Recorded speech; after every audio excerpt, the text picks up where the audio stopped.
நீலக்கடல் அலைகள் நிரம்பத்தாலாட்டும் திருச்செந்தூர் இது திருச்செந்தூர். நீலக்கடல் அலைகள் நிரம்பத்தாலாட்டும் திருச்செந்தூர் இது திருச்செந்தூர்.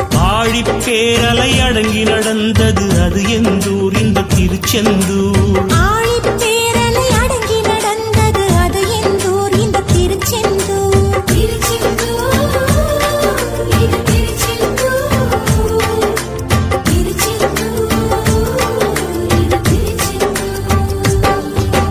நீலக்கடல் அலைகள் நிரம்பத்தாலாட்டும் திருச்செந்தூர் இது திருச்செந்தூர்.